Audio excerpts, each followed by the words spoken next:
최순실 씨 관련 의혹을 처음으로 폭로한 고영태 전 이사와 최순실 씨가 국정농단 사태 이후 오늘 처음으로 대면했습니다. 불륜설까지 나돌았던 두 사람의 뜨거웠던 공방전 짚어보도록 하겠습니다. 전문가 두 분 나오셨습니다. 김병민 경희대학교 행정학과 개건교수 그리고 이종훈 정치평론가 오셨습니다. 어서 오세요. 안녕하세요. 네, 잘못된 만남 그리고 엇갈린 시선이었습니다. 주제어 보시죠. 최순실을 존경합니까? 좋아합니까? 아닙니다. 최순실의 딸인 정유라의 강아지를 잠깐만 맡아달라 했는데 제가 그 강아지를 최태원이 고영태와 불륜에 빠지면서 시작됐어요.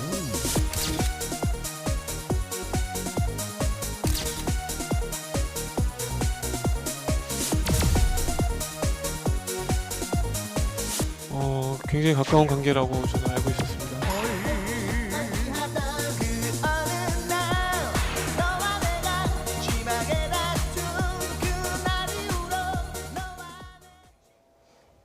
네, 잠적을 깨고 나타난 고영태 씨. 오늘 그야말로 작심한 추가 폭로전이라고 할 수 있겠죠? 네. 그러니까 고영태 씨 같은 경우는 그동안 헌재에서 증인으로 채택을 했음에도 불구하고 나타나지 않았었죠. 말 그대로 박근혜 대통령 변호인단이 좀 무리한 주장을 하는 바람에 고영태 씨 입장에서는 진퇴양난이었을 겁니다.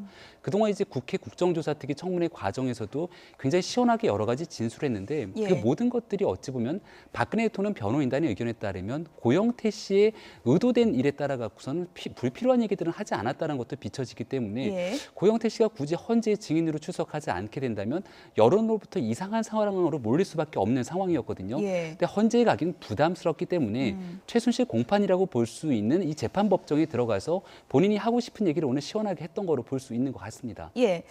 일단 고영태 씨, 최순실 씨 오늘 처음으로 대면했는데 두 사람에게 확인하고 싶은 여러 가지 얘기들이 있습니다. 먼저 박근혜 대통령 측에서는 최순실 게이트의 발단이 두 사람의 불륜 관계다 이렇게 주장하고 있지 않습니까? 네. 그런데요. 그러니까 이 두 사람이 불륜 관계든 어쨌든 간에 그거하고 예를 들어 비선 손님들이 보안 손님들이 이렇게 청와대 수시로 그렇게 많이 드나들고 최순실 씨가 뭐 청와대 이렇게 드나들고 또 청와대 문건 받아보고 비선 의료진들이 또 청와대를 출입하고 이런 거하고 무슨 상관이 있냐는 거죠. 그걸 다 고영태 씨가 다 조직을 했나요? 그것도 아니지 않습니까? 자, 그래서 이게 사실은 굉장히 본질을 흐리는 그런 이제 얘기를 지금 하고 있는 거죠. 근데 워낙 지금 이제 박근혜 대통령이 이제 궁지에 몰리다 보니 어떻게든 이것을 계기로 해서 고영태라고 하는 또는 이제 최순실 씨와 연관된 다른 사람들에게 이 죄를 좀 덮어 씌워서 이걸 좀 벗어나오고 싶어서 이제 그런 걸 제기를 하는 건데요. 그런데 이게 결과적으로 과연 그렇게 도움이 과연 될까? 그러니까 워낙 이 사건 본질하고 그러니까 국정농단이라든가 뭐 예를 들어 삼성물산과 뭐 제일모직 그 합병 과정에 뭐 국민연금이 개입했다든지 이런 거 하고 이 두 사람이 불륜 관계인 거하고는 전혀 상관이 없는 문제다 보니 이건 너무 이 억지 춘향식으로 끌어다 붙여서 이게 논리적으로 이게 납득이 안 된다는 거죠. 그러니까 이 어찌됐건 헌법재판관들이 이 얘기를 들었을 때 납득이 돼야 되지 않겠습니까? 그래서 너무 이 논리적인 비약을 지금 한 게 아닌가 이런 생각을 좀 하게 됩니다. 어쨌든 두 사람의 시작이 논리에서 조금 벗어난 측면도 있긴 하지만 박근혜 대통령 측 입장에서는 어쨌든 그 관계가 무엇이냐에 따라서 폭로의 의도를 규정할 수 있다. 이렇게 또 바라볼 수 있을 것 같은데요. 그렇죠. 고영태 씨가 무슨 의도를 갖고 이 모든 것들을 폭로했으며 최순실 씨와의 관계가 어땠는가가 또 중요한 이 재판의 과정으로도 떠오를 수는 분명히 있을 겁니다. 그러니까 말 그대로 고영태 씨가 단순하게 최순실 씨의 지시를 받아서 전달하는 행위만 했던 사람인 건지 아니면 최근 있었던 미얀마 프로젝트 사업에라든지 이런 모든 것들에 있어서 최순실 씨가 기획한 게 아니라 고영태 씨가 기획하고 이를 최순실 씨를 이용해서 활용해라고 했다라면 지금까지 알려진 것처럼 고영태 씨가 단순하게 그냥 조력자, 그러니까 말 그대로 그냥 어쩔 수 없이 따랐던 그런 행위자로 보기엔 좀 어려움이 있거든요. 그렇다 보니까 이 사건의 발단이 됐던 두 사람 간의 관계에 대해서도 집중하게 되는 그런 상황으로도 볼 수 있는 것 같습니다. 오늘 고영태 씨가 법원에서 여러 가지 얘기들을 했는데 최순실 씨와 어떻게 처음에 알게 됐느냐 이 부분에 대해서도 얘기를 했습니다. 저희가 음성 대역으로 좀 준비를 해봤습니다. 들어보시죠. 2012년 가방 회사를 운영할 때 회사에 온 고객 중에 한 명이 이 가방을 보여달라고 했습니다. 이 가방을 팔러 갔다가 최순실 씨를 알게 됐습니다. 이후에 유상영 전 WK 과장이 최태민 목사 딸이라고 얘기를 했고 이후에 인터넷 검색을 통해서 대통령과 관련이 있다고 알게 됐습니다. 일각의 소문에 대해서 다시 한번 아니라고 하면서 내가 사업을 하다가 가방을 판매하다가 알게 됐다. 이것이 시작점이다. 이렇게 설명을 했네요. 네. 예. 그러니까 이제 좀 그동안에 예. 나온 이제 증언들하고 조금 이제 차이가 있죠. 그러니까 사실은 이제 유흥업소에 근무를 했고 유흥업소 근무할 때 그 같은 그 같이 근무했던 그 친구가 약간 폭로성 발언을 하지 않았습니까? 예. 그러니까 이른바 이제 공사를 쳤다. 네. 뭐 그런 것으로 볼 수밖에 없다. 그래서 두 사람의 관계는 좀 약간 좀 그렇고 그런 관계 예. 아니냐. 지금 이제 이 박근혜 대통령 대리인단 쪽에서 이제 주장하는 예. 약간의 이제 불륜 관계로부터 시작이 됐다라고 이제 이렇게 증언이 나온 바가 있는데 예. 지금 오늘 이제 얘기는 이제 그런 관계가 아니다. 그리고 사실은 지난 청문회 때도 나와서 예. 둘이 뭐 전혀 그런 불륜 관계는 아니다라고 이렇게 딱 잡아서 이야기한 바가 있죠. 그래서 예. 다시 한번 이제 확인을 한 건데 저 부분은 사실은 뭐 약간 확인은 좀 필요한 그런 그 상황이다 이렇게 생각합니다. 그렇죠. 이 고영태 씨가 오늘 했던 여러 가지 얘기들 중에 저는 굉장히 좀 주목해서 봐야 될 게 이 예. 차은택 씨에 관한 발언으로 볼 수 있거든요. 그러니까 예를 들어서 고영태 씨가 이 최순실 씨와의 관계에서 멀어지게 된 계기들에 대해 설명하기 시작하는데 예. 그게 이제 고영태 씨가 가만히 바라봤을 때 누군가가 인사를 추천하게 됐을 때 그 추천한 인사가 장관이 되거나 예. 혹은 이렇게 짜여진 예산을 가지고 최순실 씨의 손을 거치면 그게 진짜 정부 예산에 반영되더라라는 얘기를 하게 예. 됩니다. 그런 과정에서 봤을 때 이 얘기가 결국 무슨 얘기를 그 나름대로 검증하냐면 고영태 씨가 아닌 차은택 씨가 했던 농단에 대한 이야기들을 그대로 반영하는 거거든요. 예. 그러니까 고영태 씨 입장에서는 제가 봤을 때 오늘 나름대로 증인 채택 과정에서 차은택 씨에게 받았던 빚을 좀 돌려줬다라는 생각이 드는데 지난번에 이제 차은택 씨가 증인으로 와서 했던 얘기가 고영태 씨와 최순실 씨와의 관계에 대해서 물었을 때 예. 남녀 관계 비슷하게 보인다라는 이야기를 했던 부분들에 대해서 그 부분은 그대로 남녀 관계에 대한 부분들을 본인이 받았기 때문에 여기에 대해서 차은택 씨를 공격할 수밖에 없었던 예. 그런 뭐 발언 중 하나로 보이기도 식사하는 합니다. 모습을 봤는데 딱 붙어서 네. 식사하는 모습이 꼭 연인 관계 같았다. 이렇게 이제 차은택 씨가 또 증언을 하기도 했었는데요. 고영태 씨가 아니, 뭐- 최순실 씨가 어떤 사람인지 전혀 몰랐다. 내가 인터넷 검색해보고 알았다. 이 진술은 어느 정도 신빙성이 있을까요?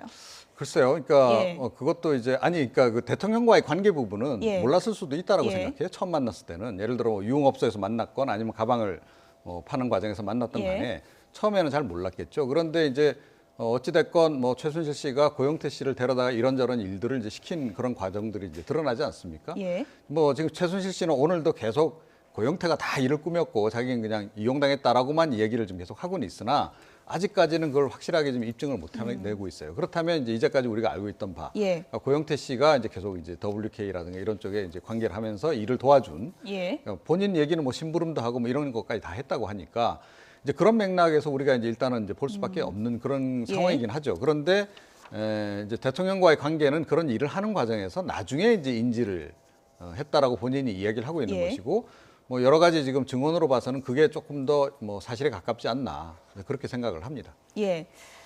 최순실 씨와 고영태 씨는 왜 틀어지게 됐을까요? 누가 먼저 이른바 배신을 한 걸까요? 이 부분에 대해서도 오늘 고영태 씨 얘기가 있었는데요. 이 역시 음성 대역으로 좀 들어보시죠. 제가 모르는 부분에서 부적절한 일이 진행이 돼서 위험하다는 느낌이 들어 그만둔다고 했습니다. 최순실 씨가 차은택 씨한테 장관이나 콘텐츠 진흥원장 자리가 비었으니까 추천해달라고 했는데 그게 이루어지는 걸 보고 겁이 났습니다. 차은택과 최순실 씨가 문화융성이라는 프로젝트를 하는데 제가 뭐 문화융성이라든지 이런 것을 전혀 알지 못하기 때문에 일을 못한다는 소리도 많이 들었습니다. 제가 못하는 것을 하면서 욕먹을 필요도 없었습니다. 네, 법정 증언이라 녹취가 없기 때문에 저희 팀의 김경수 PD가 직접 이렇게 녹음을 좀 음성 대역을 해봤습니다. 이 부분을 주목해 봐야 될 것 같아요. 차은택 씨랑 최순실 씨가 문화융성 프로젝트를 하는데 내가 이거 잘 몰라서 일 못한다는 얘기 많이 들었다. 서운한 속내를 그대로 드러냈는데요. 그러니까 예. 결국은 이 최순실과의 관계가 틀어지게 됐던 주요한 인물이 차은택 예. 씨가 아니냐라는 얘기가 나오게 되는데 그걸 좀 반증하는 얘기가 아닌가 예. 싶고요. 앞서 말씀을 드렸지만 위험하고 부적절한 모습으로 보인다. 예. 그리고 겁이 나서 그만뒀다라고 하는데 이거 뒤집어 생각해 보면 그 중심축에 들어가 있던 차은택 씨는 위험하고 부적절한 행동을 하면서 겁도 없이 국정농단의 주요한 축으로서 행동했다는 걸 그대로 보여주는 거거든요. 예. 그러니까 고영태 씨는 적어도 문화융성 농단에선 빠졌다라는 이야기를 하면서 본인과 최순실의 관계에 대해서 선을 긋기 시작하는데 이건 말 그대로 문화계 쪽의 일인 거고요. 예. 근데 문화계 쪽의 일이 아니라 체육 쪽의 일로 넘어와서 얘기를 해보게 된다면 고영태 씨가 같이 개입했다라고 볼 수 있는 여지가 있는 부분도 굉장히 많거든요. 예. 따라서 이 부분은 아마 대통령 변호인단은 헌재에서 고영태 씨를 데리고 와서 이야기를 하고 싶은 부분이 있지 않나라는 생각이 들고 예. 오늘 고영태 씨가 최순실 재판에 들어가서 이 검사의 그 증언을 통해서 할 수 있는 부분은 그렇게 제한돼 있기 때문에 여기 고영태 씨가 얘기하고 싶었던 부분들은 뭐 다 나오진 않았다고 보여집니다. 예. 오늘 진실 공방이 상당히 많이 오갔습니다. 두 사람이 만나면 진짜 어떤 얘기가 나올지 많이 궁금했는데 먼저 미르케이 재단이요. 고영태 씨가 나는 바지 사장이었다. 그러니까 최순실 씨가 그게 아니고 고영태 씨가 다 보고를 받았고 나는 돈만 지원했다. 이렇게 또 공방을 벌였다고 하더라고요. 그러니까 예. 지금 고영태 씨를 끌어들여서 최순실 씨가 지금 하고자 하는 얘기는 뭐냐 하면, 예. 그러니까 이 WK도 그러니까 본인이 만든 회사가 아니고 이거 예. 고영태 회사다. 그리고 이 WK를 중심으로 해서 뭐 미르재단 또 K스포츠재단 이런 것들이 다 관계가 되는데 예. 그거 역시 차은택이 주도하고 고영태가 주도했을 뿐이고 예. 자기는 그냥 이용만 당했다라고 하는 얘기를 하는 겁니다. 예. 그러면 그러니까 뇌물죄 부분도 이제 사실은 좀 이렇게 되면 많이 상각이 되는 거죠. 예. 의미가. 자, 그렇게 되면 이제 박근혜 대통령도 간접적으로 사실은 죄로부터 약간 자유로워지는 그런 측면이 있는 겁니다. 예. 자, 이제 그렇게 이제 몰고 가기 위해서 오늘 굉장히 이제 고영태 씨를 많이 이제 몰아세웠어요. 예. 이제 그 변호인단 쪽에서. 그런데 사실은 똑 떨어지게 지금 이렇게 입증된 바가 없죠. 예를 들어서 고영태 씨가 이제 검찰 측에서 이제 물론 이제 그걸 질문을 해서 이제 유도해낸 답변이긴 한데 WK에 내가 만약에 주인이었다면 예. 내가 왜 쫓겨났겠느냐? 네. 그렇지 않습니까? 뭐 그런 거라든가 또 의상실 관련해서도 뭐 의상실은 사실은 그동안은 우리가 고영태 의상실로 알고 있었어요. 예. 고영태 씨가 좀 운영을 다 하고 뭐 최순실 씨가 이제 그 의상 비용만 준 거로 이렇게 알고 있었는데 오늘 이제 좀 약간 새롭게 나온 증언은 뭐냐면 자기는 거기서 월급만 받았다는 거거든요. 그리고 실제로 운영이라든가 이런 것은 최순실 씨가 다 한 것으로. 예. 자, 이렇게 보면 두 사람의 관계가 좀 명쾌하게 좀 보이지 않습니까? 그러니까 누가 갑이고 누가 을인지가 이제 보인다는 거죠. 자, 그래서 사실은 오늘 최순실 씨가 이 고영태 씨를 불러들여서 입증하려고 했던 것을 완벽하게 입증을 못 해낸 그런 상황이다. 이렇게 좀 봐야 예. 되겠습니다. 그러니까 전에는 최순실 씨가 제발 고영태 씨 불러달라 내가 직접 묻겠다라면서 자신감 만만했었는데 오늘 나온 내용이 뭐 정확히 지금 다 나온지는 모르겠지만 어쨌든 최순실 씨가 주장하고 했던 바가 뭐 다 드러난 것 같진 않아요. 그렇죠. 예. 최순실 씨가 밝히고자 했던 부분들에 대해서 고영태 씨도 일목요연하게 정리를 해서 반박하고 있기 때문에 최순실 씨가 굳이 고영태 씨를 오늘 증인으로 채택해서 득이됐던 부분들이 있을까라는 생각들에 대해서는 예. 조금 뭐 다시 생각을 하게 됩니다. 다만 이제 고영태 씨 입장에서는 적어도 이 모든 것들이 본인 입장에서도 여론전에 해당된다라고 볼 수 있을 것 같아요. 지금 이제 특검의 수사도 마찬가지고 헌재가 박근혜 대통령의 탄핵을 심판하는 것도 그렇고 예. 이 모든 애들이 어찌 보면 대한민국 전체 사회의 여론들을 충분히 수렴할 수밖에 없는 상황에 놓여 있고요. 예. 고영태 씨 같은 경우도 그 중심 한 축에 있기 때문에 헌재에서 박근혜 대통령 변호인단이 일방적으로 주장하는 바처럼 끌려가기 시작하는 순간 고영태 씨도 대한민국의 천하의 거짓말쟁이가 될 뿐더러 예. 굉장히 도덕적으로 부적절한 관계를 맺게 되는 좀 이상한 사람으로 치부될 수 있는데 그러한 부분들을 일거에 해소시킬 수 있는 카드 중에 반격의 카드 중에 하나가 헌재의 증인으로 출석하는 게 아니라 최순실 재판에 출석하는 것. 예. 아마 그 카드를 선택했던 것 같은데 오늘 적어도 보여줬던 모습들에 있어서는 예. 고영태 씨의 전략적 선택들이 어느 정도로 유효하지 않았는가 이런 생각이 듭니다. 예. 어쨌든 중립적인 입장에서 보면 지금 네. 양쪽에서 물론 최순실 씨 측에서는 고영태 씨가 배신을 하고 날 협박했다는 거고 고영태 씨 입장에서는 내가 섭섭했다는 건데 객관적으로 지금 사실들을 나열해서 봤을 때 누가 먼저 배신을 한 겁니까? 그러니까 고영태 씨 얘기는 예. 그러니까 최순실 씨가 먼저 배신을 이제 했다는 거죠. 예. 그러니까 뭐 사실은 이제 그 둘이 헤어진 이유와 관련해서는 사실은 고영태 씨도 이야기가 자꾸 여러 가지가 나와요. 예. 처음에는 뭐 강아지 때문에, 개 때문에 이제 정유라 개 때문에 이제 약간 사실은 그 분란이 생겨서 예. 그것 때문에 이제 헤어진 것처럼 얘기를 했는데 오늘 또 나온 보도를 보게 되면 그러니까 이제 미얀마 투자 건과 관련해서 사실은 이제 그 관계된 회사의 주식을 고영태 예. 씨가 받기로 한 것을 그러니까 최순실 씨가 개입을 해서 장시호 씨로 하여금 받도록 중간에서 가로챘다. 예. 그것이 이제 화근이다라는 얘기도 좀 나오고 있고 뭐 또 의상실 또 얘기 오늘 또 얘기 들어보면 네. 의상실을 일하는 거 보고 좀 겁이 나서 본인이 네. 이제 빠진 것처럼 이렇게 또 얘기를 하고 그래서 어느 것인지는 조금 이제 그 좀 더 시간이 지나면 좀 밝혀지지 예. 않을까 이렇게 여겨지는데 어찌 됐건 그 고영태 씨가 먼저 배신한 것 같지는 않아요. 그러니까 개 문제를 얘기할 때 예. 그러니까 아랫 사람들을 마치 이제 그렇게 굉장히 사람 취급을 좀 안 하고 그런 것에 대해서 굉장히 불만이 쌓여왔던 것처럼 얘기를 했거든요. 예. 그리고 실제로 보면 지금 여러 사람들이 다 배신을 지금 하고 있잖아요. 예를 들어 뭐 이성한 전 사무총장이라든가 뭐 노승일 부장이라든가 뭐 K스포츠재단 뭐 WK 이런 쪽에 일하던 모든 사람 대부분의 핵심 member들이 한때 신복이었던 사람들이 다 지금 제보자로 나선 이런 상황을 보게 되면 예. 역시 그 최순실 씨의 그 사람을 대하는 특히 아랫 사람을 대하는 부분에서 좀 먼저 배신을 때리고 좀 필요치 않으면 좀 버리고 이런 것들이 좀 결국 화근이 된 게 아닌가 이렇게 생각합니다. 결국은 이제 오늘 핵심적인 내용 중에 하나가 고영태 씨는 과연 왜 최순실 씨와 관계를 맺었으며 예. 또 관계가 멀어졌을까가 굉장히 중요한 내용인데 그 모든 것들이 밝혀지지는 않았다라고 보여집니다. 특히나 이제 고영태 씨의 증언의 신빙성이 좀 떨어질 수밖에 없게 만드는 부분은 지난번 이 국회 국조특위 과정에 나와서 왜 최순실 씨와 멀어졌는가에 대한 이 강아지 문제 때문에 예. 영국 BBC 방송에서 대한민국 대통령이 바닥에 떨어질 수밖에 없었던 게 강아지 때문이다라고 그렇죠. 퍼피게이트라는 부분으로 농락까지 됐던 부분들인데 이제 이런 얘기가 아니라 최근에 나오는 얘기는 이 미얀마 사업에 개입됐던 부분들 여러 예. 가지 정황 증거들이 나오기 때문에 고영태 씨 입장에서도 지금 이 상황을 어떻게든 모면하기 위해서 노력을 하고자 하겠지만 이 특검의 수사가 시간은 좀 굉장히 촉박합니다만은 고영태 씨를 대상으로 만약에 최순실 국정농단에 개입했던 부분들을 하나둘씩 파고 들어가기 시작한다라면 예. 본인도 이 참고인 신분이 아니라 언제든지 피의자로 전환될 수 있는 상황이기 때문에 굉장히 골치 아픈 부분으로 볼 수 있을 거거든요. 다만 예. 이 부분이 이제 그 말 그대로 현재까지의 상황으로서는 고영태 씨와 최순실 씨 간의 그 애당초 첫 시작의 관계가 어땠는지를 밝혀내는 것들은 그 두 사람만의 일이기 때문에 예. 어디까지 그 내용들이 솔직하게 밝혀질지에 대해서는 좀 의문이긴 합니다. 그러니까요. 지금 진실 공방만 가지고는 저희가 진실을 알 수는 없는 것 같습니다. 옥박 관련해서도 고영태 씨가 대통령 가방값 옷값을 최순실 씨가 대납했다 하니까 최순실 씨 측에서는 실제로 그 돈을 내가 어디서 받아서 줬는지 알고 있느냐. 그러니까 고영태 씨가 그건 내가 모른다. 또 이렇게 얘기를 했거든요. 그렇죠. 그러니까 예. 이제 본인은 이제 그러니까 결국 이제 오늘 얘기한 얘기가 뭐냐면 의상실 운영 관련해서 자기는 그 전체적인 운영을 한 게 예. 아니고 그러니까 그냥 월급만 받았다라는 거거든요. 예. 자, 그렇게 보면 전체 운영 관련한 경비라든가 이런 것들은 최순실 씨가 다 이제 전담을 한 거죠. 예. 그런데 그 돈이 출처가 어디서 왔느냐라고 하는 부분과 관련해서는 그러니까 정확하게 뭐 모를 수도 있는 거죠. 예. 뭐 이영선 행정관이라든가 윤전초 행정관이 얘기했듯이 정말로 이 돈 봉투를 가져와서 이렇게 주면 그걸 가지고 결제를 했는지는 예. 모르겠으나 그러나 우리가 일단 그 의상실 화면을 통해서 확인한 바로는 누런 봉투가 아니고 최순실 씨가 지갑에서 꺼내서 이제 줬다는 거고 그리고 저 의상실에서 일했던 분들이 지금 증언을 지금 대부분 다 했잖아요.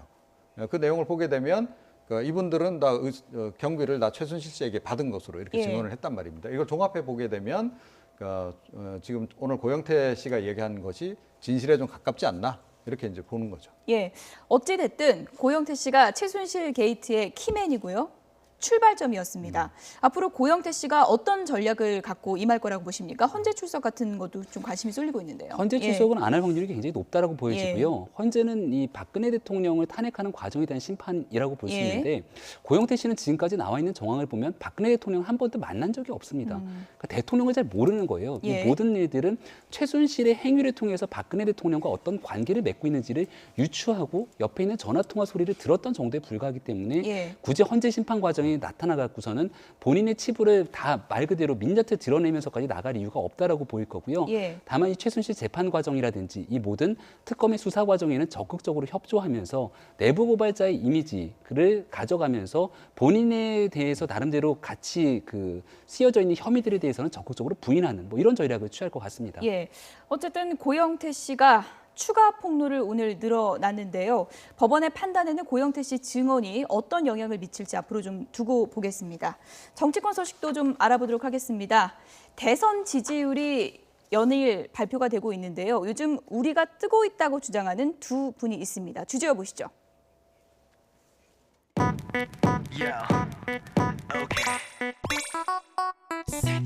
좋아하시는 순간에 또 엄청난 아이돌라는 별명이 있는 것 같은데 나 엑소 팬들한테 정말 미안한데 나 엑소 몰랐었어요.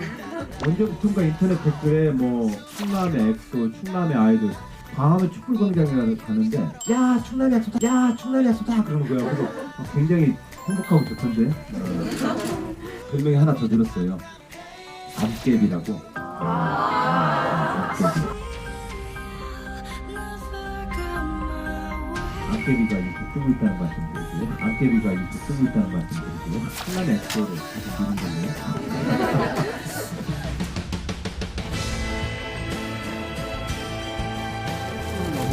16% 넘었는데 한 말씀만 해주십시오. 길이 막혀 있어요. 길이 막혀 있어요. 뒤 조심하시고요.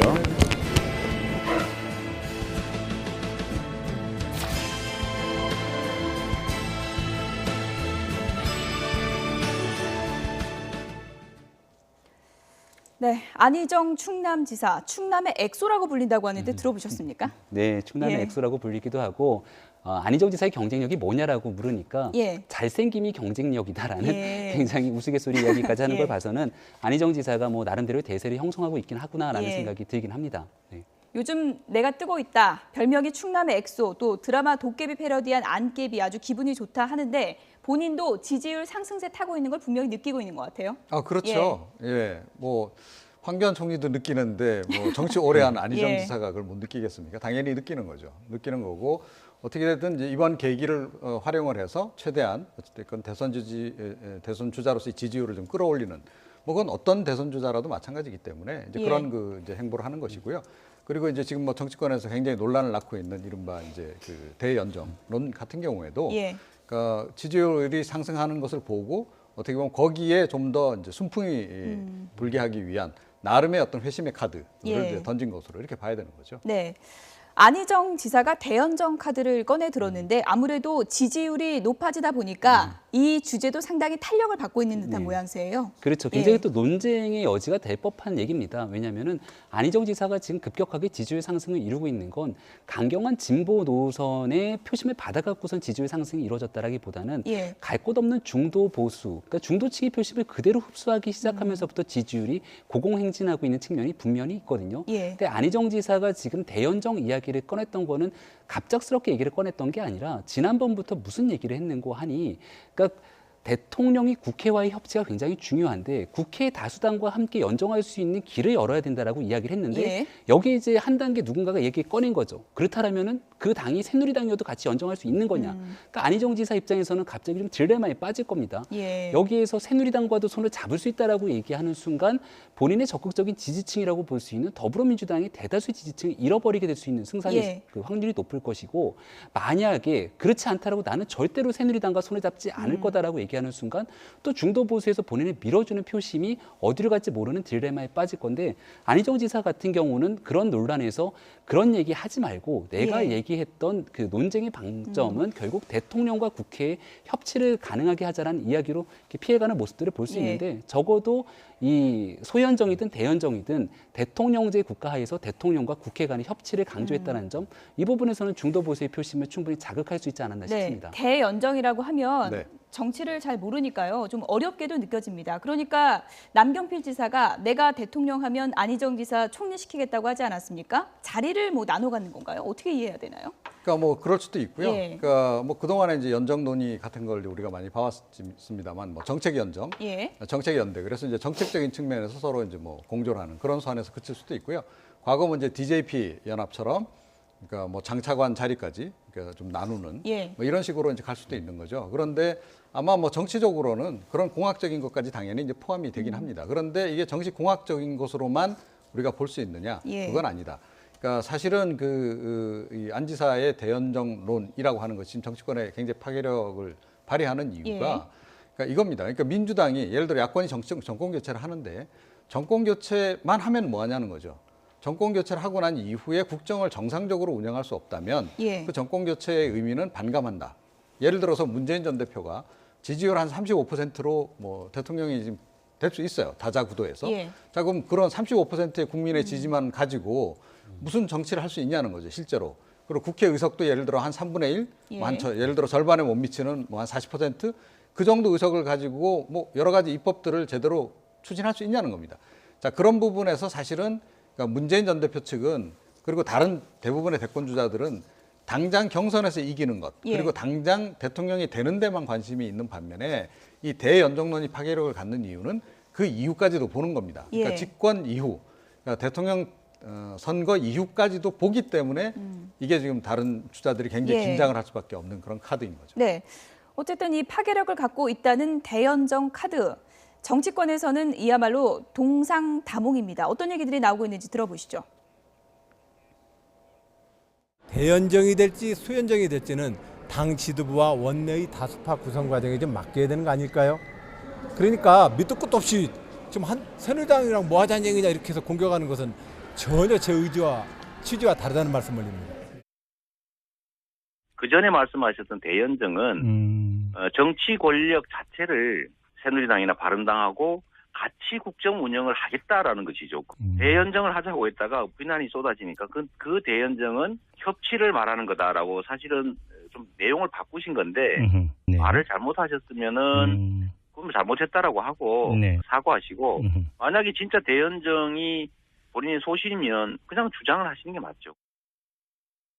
새누리당이나 바른정당 쪽에서는 이명박 박근혜 정권의 실패, 이 두 정권의 어떤 국정농단, 헌정유린 이런 사태에 대해서 제대로 반성하고 성찰하는 그리고 또 국민들의 속죄하는 그런 기간을 가져야 한다고 생각합니다.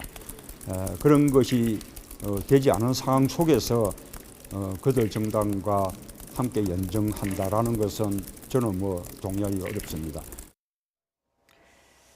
야권에서는 부정적인 반응도 많은 것 같은데요. 그러니까 문재인 전 대표를 비롯해서 대연정보다는 대청소가 먼저라고 얘기를 하고 있는 겁니다. 그러니까 말 그대로 최순실 국정농단의 한 축으로 행동해왔던 정당이 있다라면은 그 정당에 대해서 적극적인 척결의 과정들이 먼저다라고 이야기를 하고 있는 것이고 안희정 지사 같은 경우는 그런 부분들, 그러니까 과거와의 문제를 자꾸 삼기 시작하면 소위 말한 정치권이 복수 혈전으로 계속 이어지고 있는데 그게 과연 바람직한 것이냐에 대한 논쟁으로 끌고 가는 거고 결국 안희정 지사의 고공 지지율 상승 에 굉장히 사람들이 힘을 실어준 거는 그런 복수열전의 정치를 좀 그만하자고 하는 안희정 지사의 합리적인 발언에 대해서 참 괜찮은 얘기들을 하고 있구나라고 생각해서 바른정당이든 새누리당이든 더불어민주당이든 간에 당파를 떠나갖고 안희정 지사에게 고루 지지를 보내는 사람들이 많이 있다는 겁니다. 그러니까 오늘자 여론조사를 쭉 한번 굉장히 많은 곳에 여론조사가 실시되고 있는데 안희정 지사 같은 경우는 20대에서 60대까지 세대별로 굉장히 고른 지지를 받고 있고 또 이념 성향으로 봤을 때는 진보에서부터 보수까지 또 고른 성향의 지지를 받고 있어요.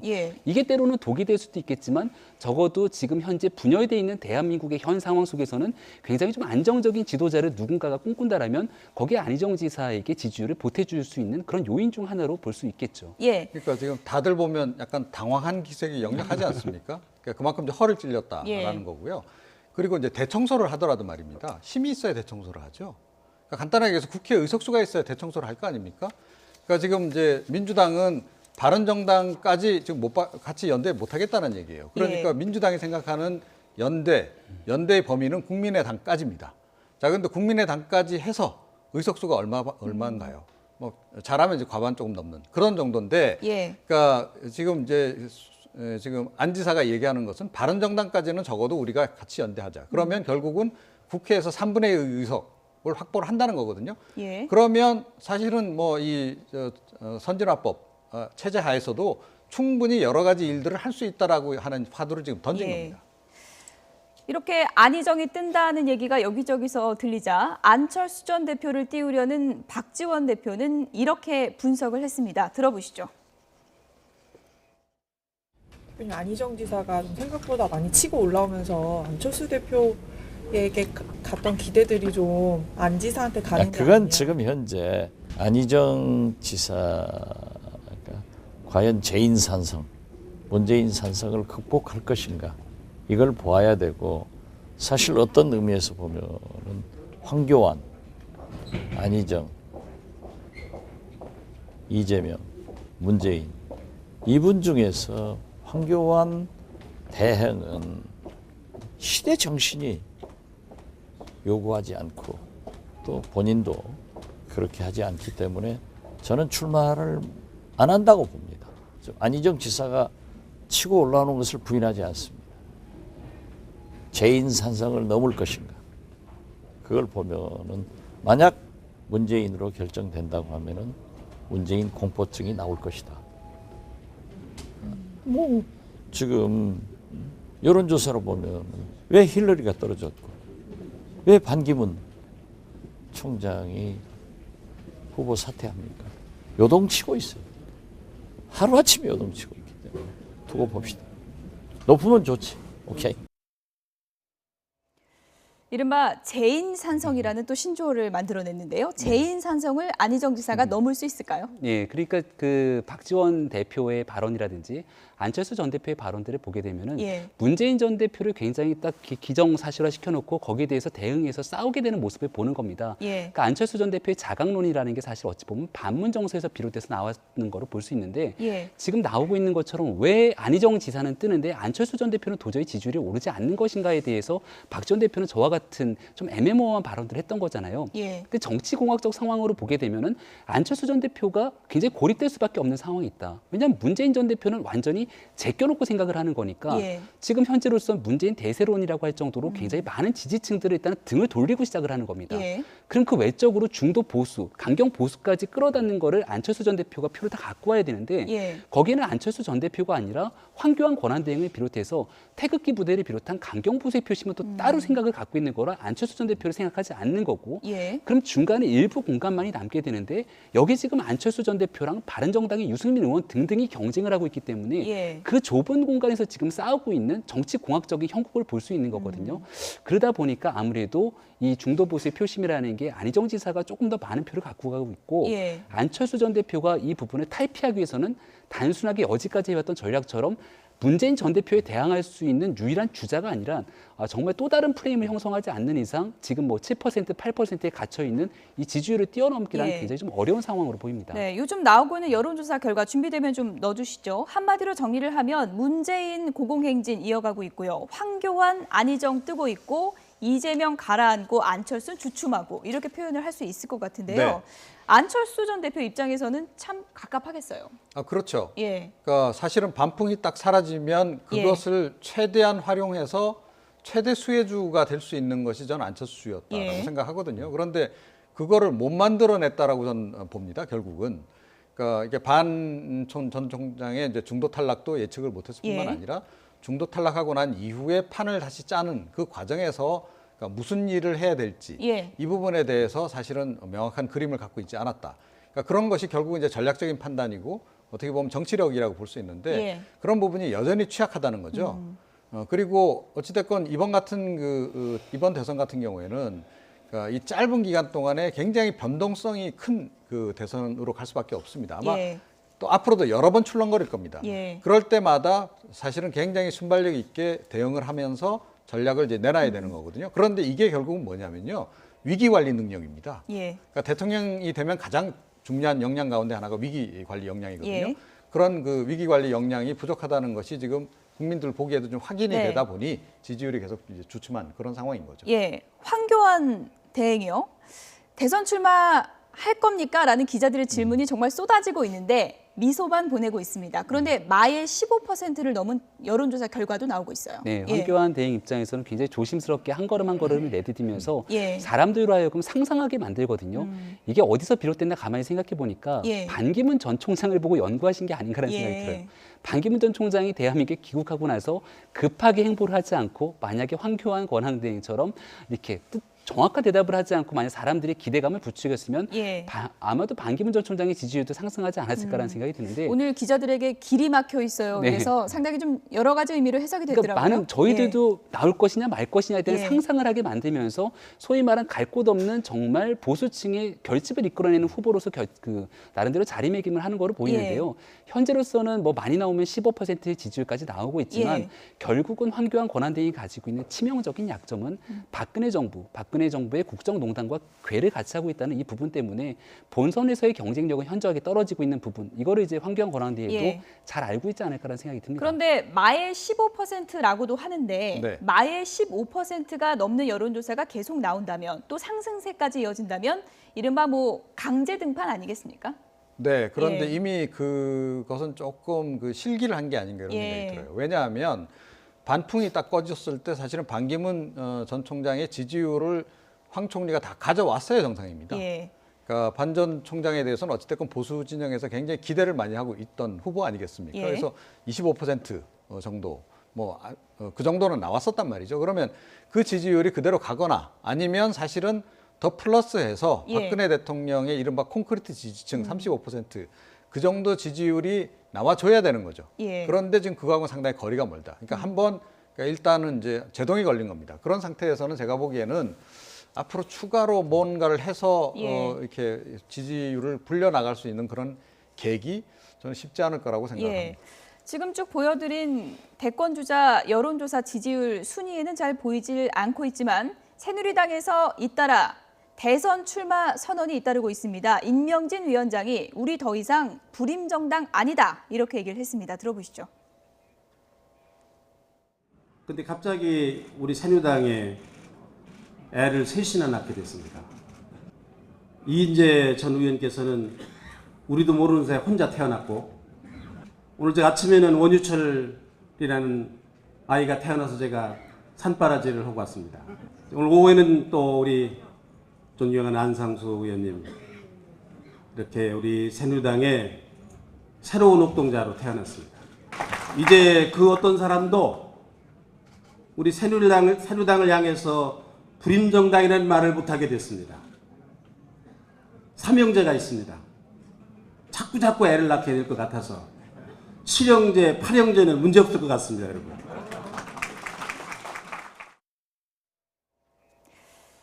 우리는 벌써 삼형제가 있다. 네. 앞으로 더 늘어날 수 있다. 임명진 위원장이 자신 있게 이렇게 얘기를 하고 있는데요.